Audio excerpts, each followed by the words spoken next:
Hello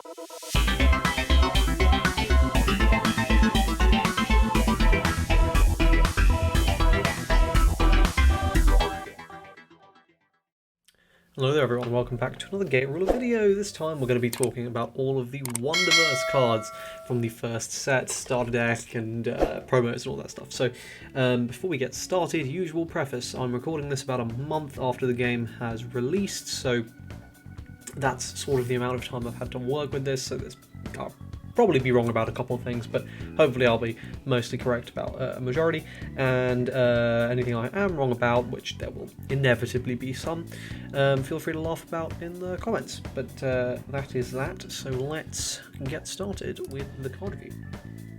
And we're starting with Invasion Emperor. So this is a really powerful legend that I big time slept on when I first saw it. So this is a level 3, which means that it's and it's overdrive. So a lot of this stuff is going to be in the context of Apprentice, and in that context, yes, it's pretty hefty costed. It's taking up a counter spot. It's taking up 3 levels, but honestly, almost every time you see this, your opponent is just going to hate everything about you because you're just stealing a unit, and there's literally nothing they can do. There's no, like, outside of maybe, I don't even think emergency recombination, unless you go into a level 3, I guess, is the only real out to this. Otherwise, unfortunately, they are losing something, and that feels bad. This card is really, really strong, so I recommend you give it a try, so you can see for yourself, because the card's good. King of Space Arthur. This card is silly good. Much better in Apprentice than Knight, because you have to pay the 3 energy to actually use this in Knight, which means you're telegraphing that you're about to use it pretty strongly. Yeah, it's also, there's a lot of ways to set this in Apprentice that you will be playing, so there's that too. This card's cracked. It'll swing games. It's like a legend. It just swings games. You know, if you happen to counter check it at the end of the game, there's literally nothing your opponent can even do. They couldn't even play around it. So if you get lucky in that sense, that's great. This is also great as a robo card, because you can attack, restand, emergency combination into like a Galak or something, because, you know, you will be high rolling, and smack for 4 as a strong option. And even if you don't use it for the actual effects, it is fundamentally a 6 attacking double attacker, so we'll just board clear.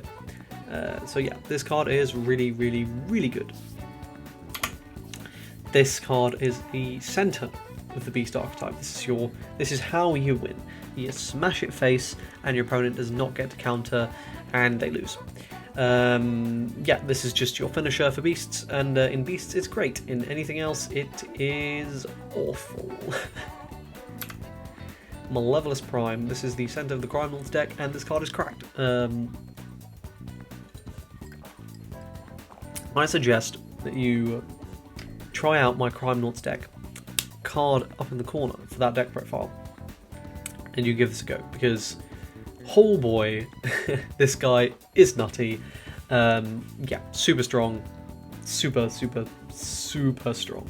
It's like instant win against special summon decks, basically, and, you know, against anything else, it's still really annoying to deal with. So, yeah. Do not sleep on this card. It's really good. This is probably the best event in the game. Probably. Deals 6 damage. Counter. Also plays it. This card is just cracked. It's just so good. Yeah, this card is so silly.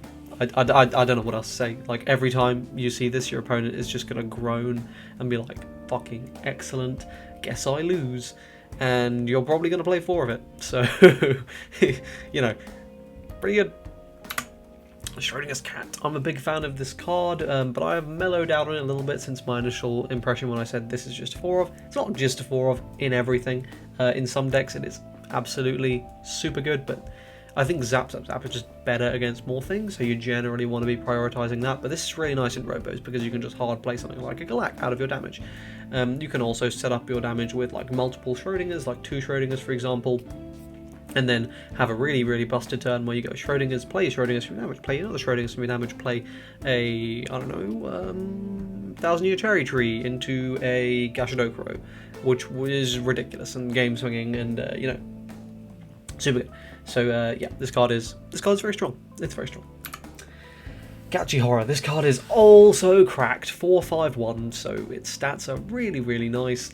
And touchdown and overdrive, you just either discard or you pop a set. There's not much set popping, there's not much discard.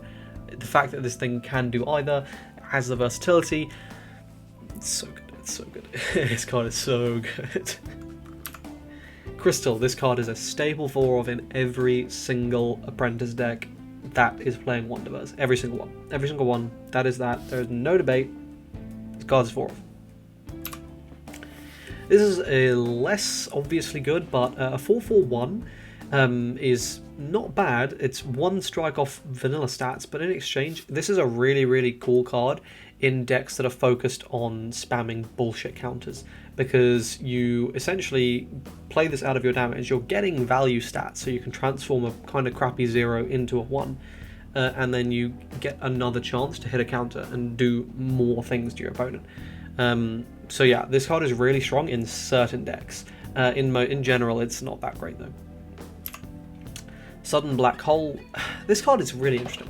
I mean, fundamentally, a Raigeki, quite good. But of course, you have to pay as much as you can, which means depending on the deck, this is either totally busted or totally garbage. In Wonderverse, or rather in Apprentice, obviously in Wonderverse, this is great because it's free, so you never really care about it. You just chuck it down and go, alright, your board's gone. In Night, this is a bit harder to take advantage of, but even then, this card's good. This card's really, really, really scary. It's a Raigeki. There's not that much destruction, and being able to just turn around and go board wipe is very scary because your opponent can't do anything about it. There's no interaction that outs this. So yeah, card's really good. 4/5/3 vanilla. Unsurprisingly, I'm going to say this card is really, really, really good. It's a 4/5/3 vanilla. Really good. Object of Elm Street. This is a 3/5/2 with Retaliate. Personally, I'm not a fan of this card, but I do understand why you would really like it. Retaliate is scary, but 3 attack Retaliate, you can buff the effect damage if you merge with Atlas, but then you're playing pink blue, and like, you really want to play pink blue for this? There are reasons to play pink blue, but I don't think this is one of. It's okay. Art is great, but I'm not a massive fan of the card. Space Criminal Organization Crime Nauts is one of the best cards in Wonderverse. Okay, basically,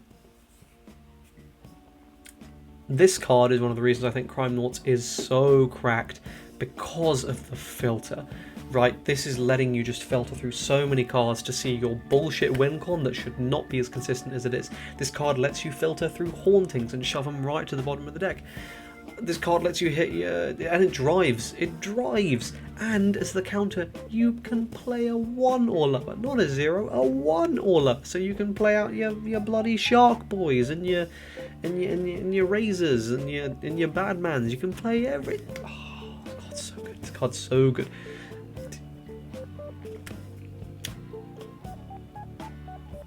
Yes.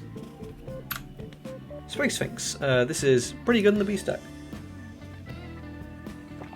Pretty good in the Beast deck, when you consider that this is essentially Gachi Horror for 1 cost less, and in Beasts it'll actually be a bit better.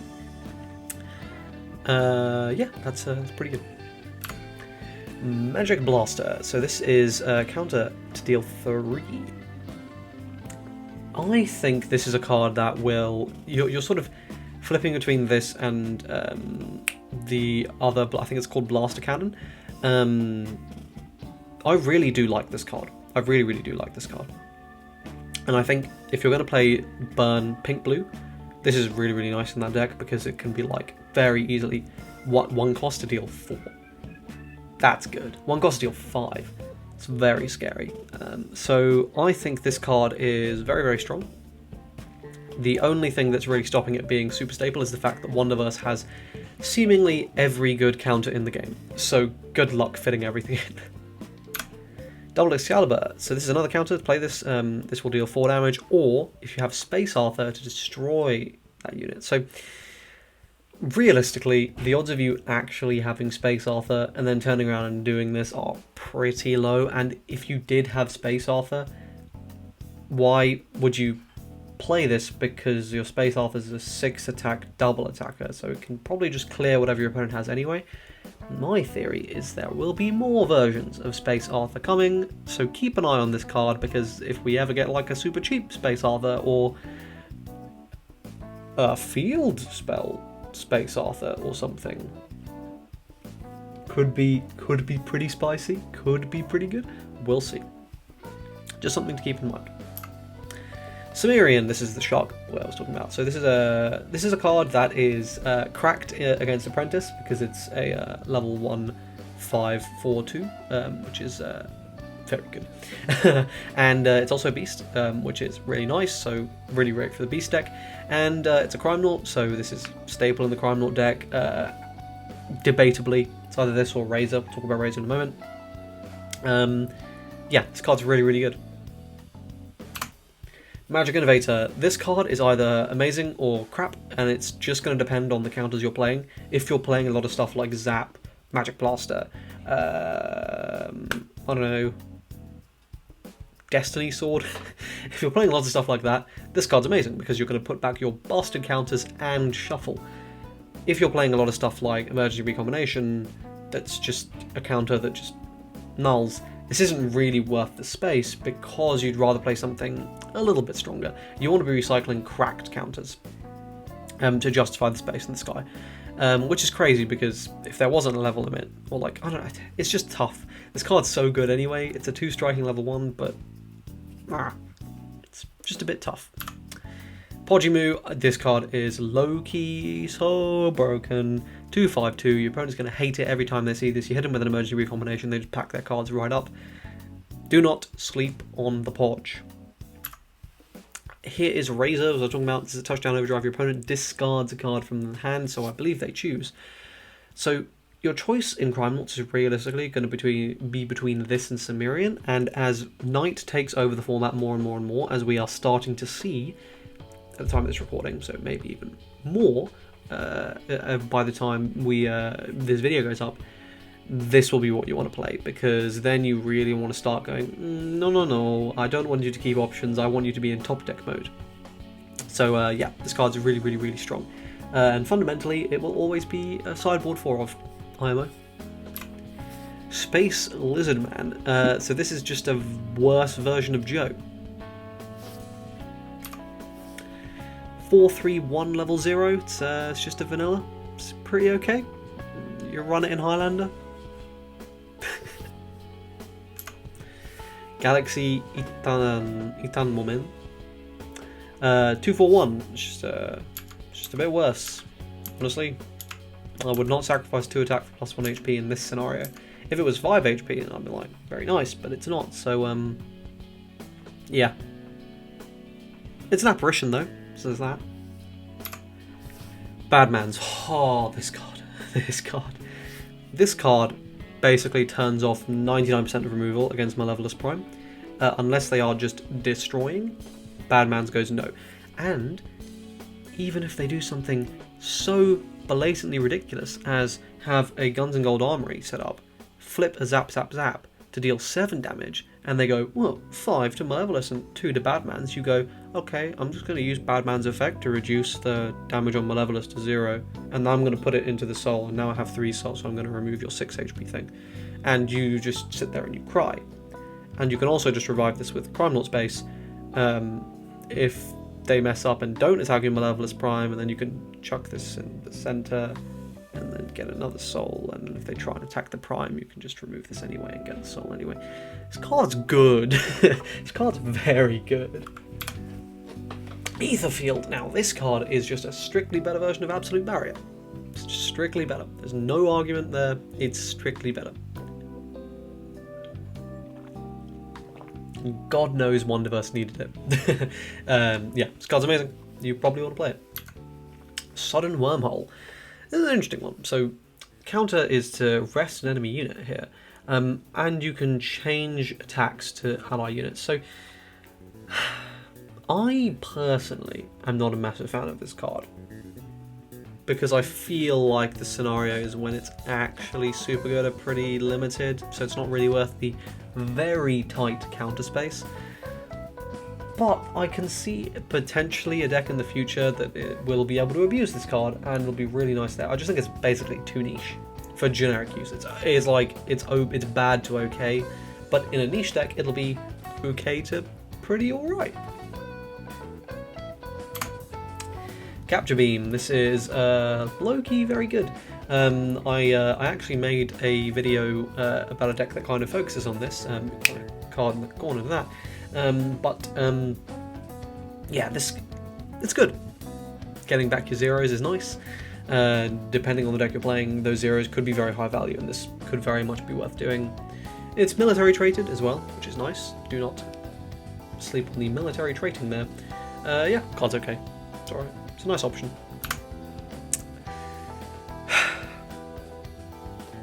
Fuck this card.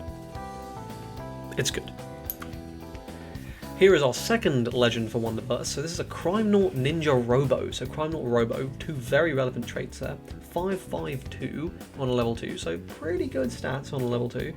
And the Overdrive, so the reason this card is a legend, choose an enemy set, destroy it. If it's a Space Arthur, deal 3. So immediately I think this is sideboard worthy. Immediately, just for that. Because the second you go up against a Wonderverse player, you put this right in, and the 1 in 20 games where you pop a Space Arthur, your opponent is just gonna want death.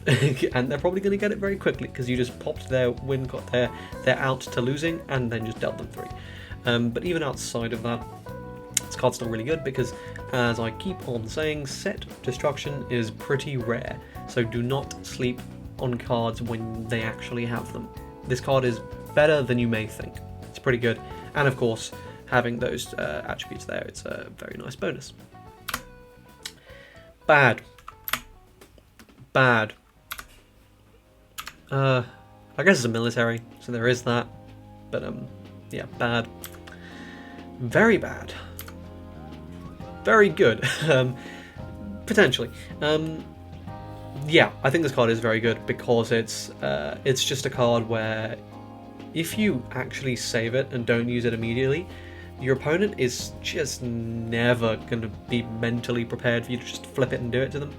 And yes, it is luck based on whether or not you actually get something good out of it, but when you do, and you usually will, your opponent's in for a bad time. This card is it's very strong, and I think just a staple in the Robo deck, to be perfectly honest. So here's the other card I was talking about, the combination with Magic Blaster, or competition rather. So the counter on this proxy is wrong, it's play it. So you either deal 1 damage to your opponent, or you choose an enemy unit and deal 2 damage to it. So you can see in exchange for 1 less damage, you're getting quite a lot of versatility there. And it's honestly, it's also military traded, it's honestly a really tough decision. Personally, I lean more towards Blaster Cannon for that burn, because that really can add up. But it's up to you.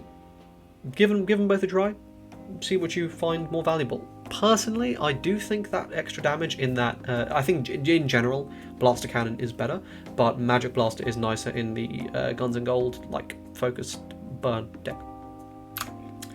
Warp, this is a level 1 counter to play it, and yeah, sometimes you'll do this, and your opponent will go, oh, well, I just wasted an attack.